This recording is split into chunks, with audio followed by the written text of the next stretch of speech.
मंदिर प्राण प्रतिष्ठा कार्यक्रम को लेकर बीजेपी में बैठकों का दौर चल रहा है और एक तरफ तो दिल्ली में गृह मंत्री अमित शाह और बीजेपी के राष्ट्रीय अध्यक्ष जेपी नड्डा अहम बैठक में शामिल हैं, तो वहीं लखनऊ में सीएम योगी आदित्यनाथ ने राम मंदिर प्राण प्रतिष्ठा कार्यक्रम को लेकर बैठक ली है। इस बैठक में कई अहम मुद्दों को लेकर चर्चा की गई है। बैठक के दौरान सीएम योगी ने कहा कि रामलला की प्राण प्रतिष्ठा समारोह अलौकिक, अभूतपूर्व, अविस्मरणीय होगा और मुख्यमंत्री ने निर्देश दिए कि अयोध्या की सुरक्षा और स्वच्छता के साथ समझौता नहीं किया जा सकता। उधर माता शबरी के नाम पर अवधपुरी में भोजनालय, रैन बसेरे का भी संचालन किया जाएगा।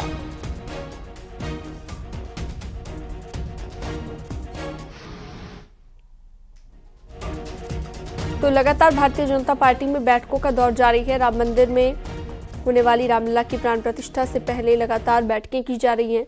22 जनवरी के बाद किस तरह से आम लोगों को दर्शन करवाए जाने हैं, इसे लेकर बैठक में चर्चा हो रही है। दो तस्वीरें आप देखिए, एक पहली तस्वीर लखनऊ की जहां पर बैठक चल रही है, दूसरी तस्वीर अमित शाह और जेपी नड्डा जो दिल्ली में मौजूद हैं। दिल्ली में भी बीजेपी मुख्यालय पर यह महत्वपूर्ण बैठक चल रही है।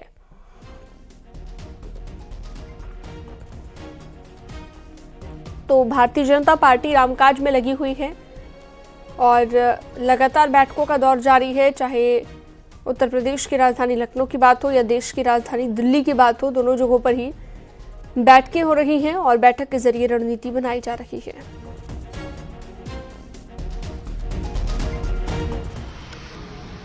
रामलला की प्राण प्रतिष्ठा से अक्षत वितरण के कार्यक्रम की शुरुआत भारतीय जनता पार्टी के संगठन आरएसएस और विहिप ने कर दी है।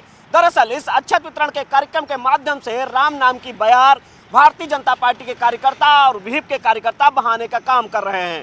आरएसएस ने सीधे तौर पर जो अयोध्या में बैठक हुई उसमें ये अपने कार्यकर्ताओं को संबोधित किया कि पूरे उत्तर प्रदेश में हर घर जाना है आरएसएस के कार्यकर्ताओं को, इसके अलावा विहिप के कार्यकर्ताओं को, एबीवीपी के कार्यकर्ताओं को साधु संतों के साथ में, ढोल नगाड़ों के साथ में डोर टू डोर पहुंचना है और वहां पर अक्षत वितरण के कार्यक्रम में शामिल होना है। इसके अलावा भारतीय जनता पार्टी के कार्यकर्ता और स्थानीय विधायक, स्थानीय सांसद और योगी सरकार के मंत्री भी डोर टू डोर जाएंगे। अक्षत वितरण के कार्यक्रम के माध्यम से आध्यात्मिक राष्ट्रवाद की बयार पूरे प्रदेश में बहाने का काम करेंगे। यह अभियान शुरू हो चुका है और जल्द ही योगी सरकार के मंत्री और विधायक, सांसद सभी इस अभियान में शामिल होंगे। कैमरामैन गोपी गिरी के साथ संकेत मिश्रा, न्यूज़ 18 लखनऊ। तो रामकाज में लगी हुई है भारतीय जनता पार्टी और लगातार बैठकों का दौर जारी है, जैसा कि हमारे सहयोगी संकेत मिश्रा भी अभी बता रहे थे।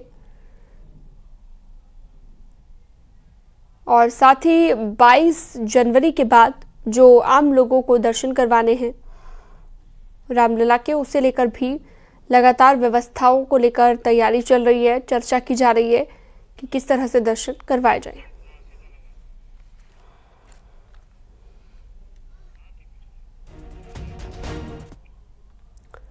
और दिल्ली से इस वक्त की बड़ी खबर, बीजेपी ने लोकसभा चुनाव के लिए ज्वाइनिंग कमेटी बना दी है। दूसरे दलों के बड़े नेताओं को बीजेपी ज्वाइन कराने की तैयारी है। कमेटी में केंद्रीय मंत्री भूपेंद्र यादव और असम के मुख्यमंत्री हेमंत बिस्वा शर्मा समेत कई नेता शामिल हैं। दूसरे दलों से आने वाले नेताओं का फीडबैक तैयार करेगी कमेटी और नेताओं का फीडबैक पहले लिया जाएगा और उसके बाद उन्हें भारतीय जनता पार्टी ज्वाइन कराने की तैयारी की जा रही है। तो ये बड़ी खबर इस वक्त आपकी टीवी स्क्रीन पर, दूसरे दलों के नेताओं को जोड़ने के लिए कमेटी बना दी है भारतीय जनता पार्टी ने।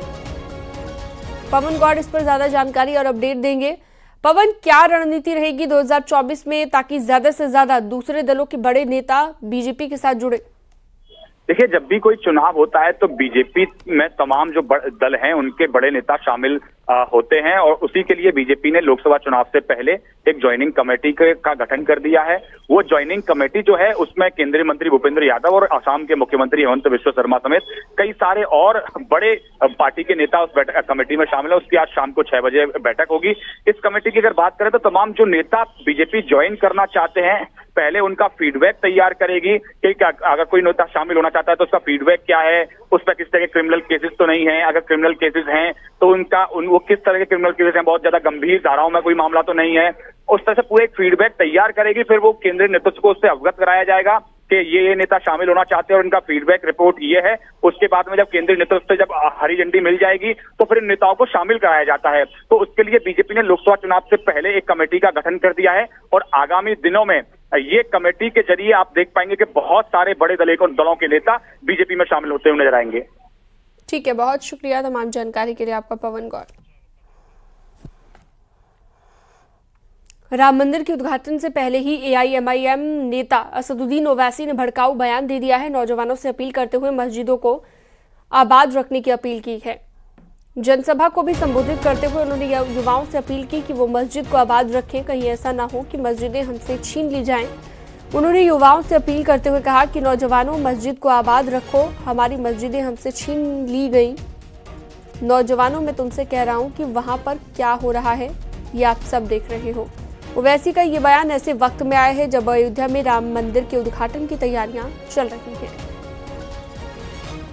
उधर ओवैसी के बयानों पर साधु संतों की तरफ से भी तीखी प्रतिक्रिया सामने आई है।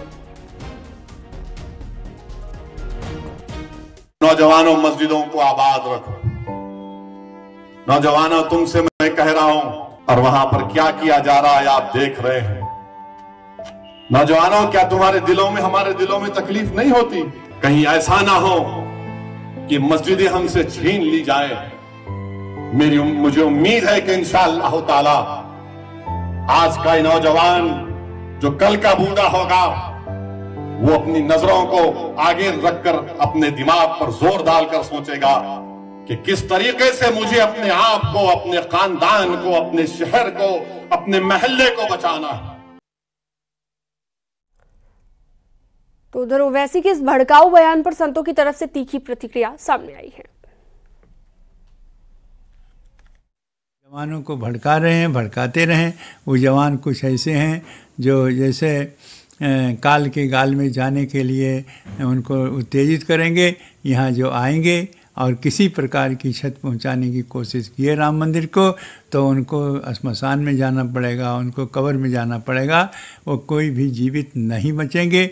और इसका उदाहरण पहले से है।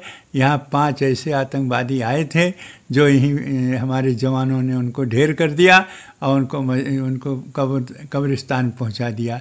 इसीलिए कोई भी अब राम मंदिर के विषय में यदि विरोध में सोचता है और यहाँ आने का साहस करता है तो वो यहाँ नहीं आएगा, वो सीधे कब्रिस्तान में जाएगा। इसलिए ओवैसी जी आप समझ लें, ऐसे दिव्य समय में ये माहौल बनाने का कार्य कर रहे हैं और माहौल को बिगाड़ने का कार्य कर रहे हैं।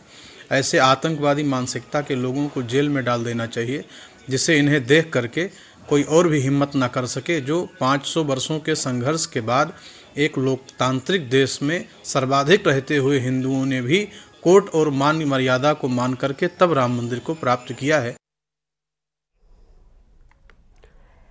उधर बीजेपी और विश्व हिंदू परिषद की तरफ से भी ओवैसी के बयान पर तीखा पलटवार किया गया। अयोध्या में श्री राम जन्मभूमि पर राम मंदिर का प्राण प्रतिष्ठा हो रही है तो इनके प्राण निकल रहे हैं। इनको लग रहा है कि ये क्या हो गया, हमने तो जो सोचा नहीं था, हमने तो भय भ्रम का माहौल पैदा करके अपनी सियासत की दुकान चलाई थी।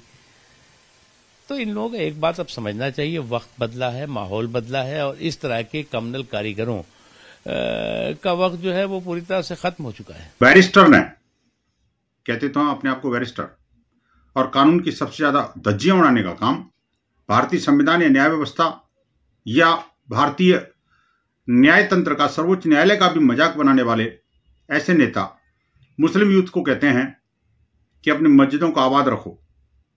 और भाई उनको निर्वाध करने का काम किसने किया? क्या आपको लग रहा है कि मस्जिदों में वास्तव में यूथ नहीं जाने लगे?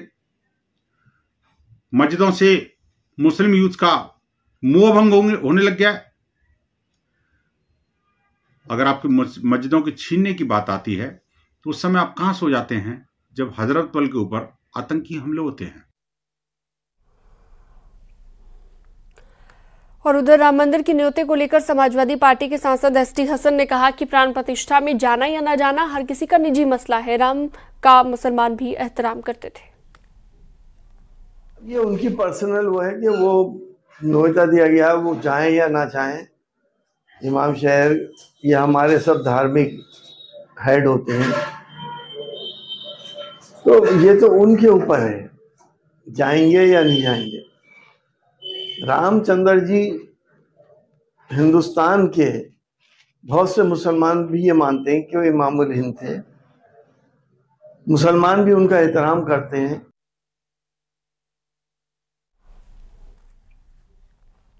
यूं तो समाजवादी पार्टी और कांग्रेस पहले राम मंदिर निर्माण के विरोध में थी, फिर मोदी योगी ने जब सारी बाधाओं को पार कर लिया तो विपक्ष की सियासत न्योते पर शुरू हो गई और वो लोग भी निमंत्रण की लाइन में खड़े नजर आए जो कभी राम के अस्तित्व पर सवाल खड़े कर चुके हैं, जिस पर सीएम योगी ने करारा हमला बोला।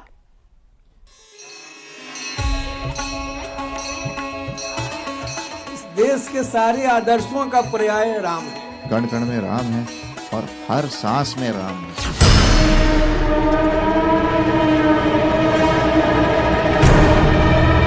प्रभु श्री राम का भव्य और दिव्य दरबार सज चुका है और सज चुकी है 24 की सियासत भी, जहां एक तरफ राम को पूजने वाले हैं, दूसरी तरफ राम मंदिर पर सवाल उठाने वाले भी।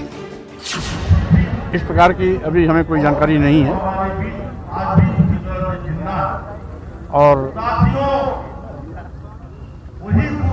अगर आमंत्रण पत्र आएगा तो मैं उस पर जरूर विचार करूंगा। जाएंगे कि नहीं जाएंगे, आमंत्रण पत्र आएगा तब विचार करेंगे। ये वही स्वामी मौर्य हैं जिन्होंने राम मंदिर के अस्तित्व पर सवाल खड़े किए थे, लेकिन अब निमंत्रण को बेकरार हैं। बेकरार स्वामी मौर्य ही नहीं बल्कि सपा के अध्यक्ष भी हैं जिन्हें न्योते का इंतजार है।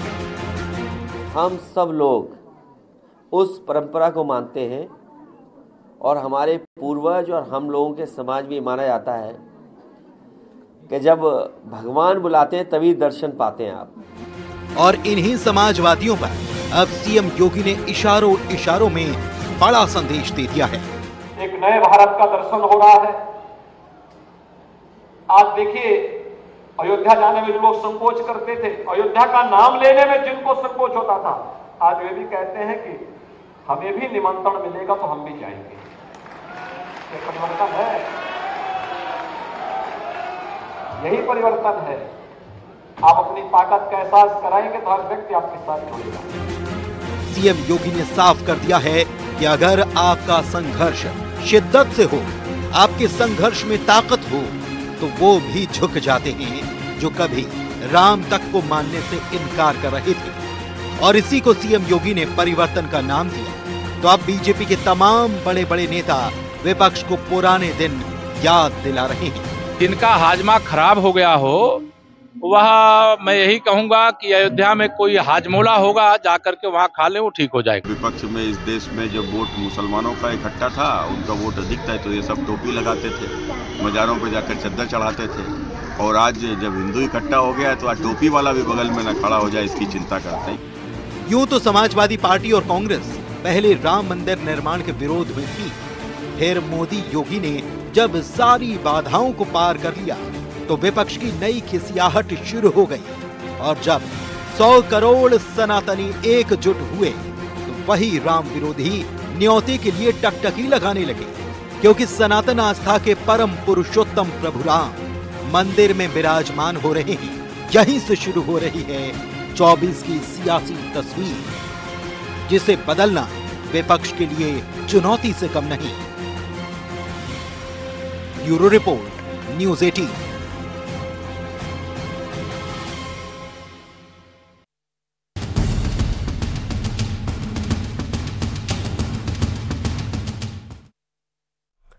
योगी सरकार ने स्कूली बच्चों की सुरक्षा को लेकर बड़ा फैसला लिया है। सरकार ने स्कूली वैन में सीसीटीवी कैमरे लगवाने अनिवार्य कर दिए हैं। परिवहन विभाग ने स्कूल प्रबंधन और गाड़ी मालिकों को 3 महीने के भीतर सीसीटीवी फुटेज लगवाने यानी कि सीसीटीवी का कैमरा लगवाने के निर्देश जारी कर दिए गए हैं।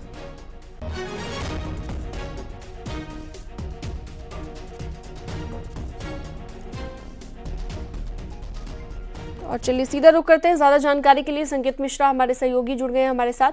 संकेत, क्या इस तरह की कुछ घटनाएं सामने आ रही थी जिससे ये पता चल रहा था कि कहीं ना कहीं सुरक्षा जो है बच्चों को उतनी नहीं मिल पा रही है जितनी मिलनी चाहिए, और वो भी खासतौर पर तब जब वो ट्रैवल कर रहे हों, यानी कि स्कूल जा रहे हों। ऐसे में सरकार का ये फैसला किन मायनों में अहम हो जाता है और कैसे फायदा इसका होने वाला है? बिल्कुल, योगी सरकार लगातार बैठकें करती है। जो सड़क हादसे हैं उनको रोकने को लेकर लगातार योगी सरकार तमाम तरह की बैठकें कर रही है और निर्देश दे रही है। इसी क्रम में मुख्यमंत्री योगी आदित्यनाथ ने पिछले दिनों सीधे तौर पर निर्देश दिए कि जो भी स्कूली बसें हैं, स्कूली वैन हैं, उसमें सीसीटीवी कैमरे हों, जीपीएस से वो लैस हों, जिससे कि स्कूली बच्चों की सुरक्षा हो सके। इसके अलावा बिल्कुल संकेत, गाड़ी मालिक और स्कूलों को क्या निर्देश इसके लिए दिए गए हैं, उन्हें किस तरह से फॉलो करनी होंगी ये तमाम चीजें? बिल्कुल, मुख्यमंत्री योगी आदित्यनाथ ने सीधे तौर पर निर्देश दिए हैं कि जो स्कूली बसें हैं, स्कूली वैन हैं, उनमें सीसीटीवी कैमरे लगाए जाएं, उनको जीपीएस से लैस किया जाए। परिवहन विभाग ने इस संबंध में निर्देश पूरे उत्तर प्रदेश के सभी जो परिवहन विभाग के अफसर हैं उनको सीधे तौर पर दे दिया है, स्कूल मालिकों को दे दिया है, जो ट्रांसपोर्टर हैं उनको सीधे तौर पर दे दिया गया है। इसके अलावा अब ये सीसीटीवी कैमरे से लैस होंगी सभी स्कूली बसें, सभी स्कूली वैन, और 3 महीने का समय भी निर्धारित कर दिया गया है। यही नहीं, जो परिवहन मंत्री दयाशंकर सिंह ने सीधे तौर पर निर्देश दिए कि जो परिवहन विभाग की बसें हैं उनमें भी सीसीटीवी कैमरे लगाने की व्यवस्था की जाए। मुख्यमंत्री योगी आदित्यनाथ ने पिछले दिनों कहा था कि जो परिवहन विभाग की बसें हैं उनकी व्यवस्था दुरुस्त की जाए और उनको भी सीसीटीवी से लैस किया जाए। उसी क्रम में परिवहन मंत्री ने ये निर्देश दिए हैं कि परिवहन विभाग की भी बसों में कैमरे लगाए जाए, उनको जीपीएस में लगाया जाए, जिससे कि सुरक्षा हो सके बेहतर तरीके से जो उसमें लोग सफर करते हैं। तो जाहिर सी बात है कि बड़े निर्देश हैं और मुख्यमंत्री योगी आदित्यनाथ के निर्देशों को परिवहन विभाग ने लागू भी कर दिया है और जिलों में अफसरों को निर्देशित कर दिया है कि सभी स्कूली बसों, स्कूली वैनों में कैमरे लगाए जाएं, इनके जिससे कि बच्चों की सुरक्षा हो सके और जो जीपीएस से लैस इन स्कूली वैन और स्कूली बसों को किया जाए। परिवहन विभाग के जो प्रमुख सचिव हैं वेंकटेश्वर लू, उन्होंने सीधे तौर पर निर्देशित कर दिया है जिलों के अफसरों को, और इसमें पुलिस विभाग के जो और ट्रैफिक विभाग के जो अफसर हैं वो भी सहयोग करेंगे, यानी कि समन्वय बना के ये काम किया जाएगा और इसके सीधे तौर पर निर्देश जारी कर दिए गए हैं। 3 महीने का समय निर्धारित किया गया है। 3 महीने के भीतर ये सभी उत्तर प्रदेश के सभी स्कूलों के स्कूली वैन और स्कूली बसें कैमरों से, सीसीटीवी कैमरों से लैस कर दी जाएं। ठीक है, बहुत शुक्रिया संकेत, आपने विस्तार से जानकारी दी और वक्त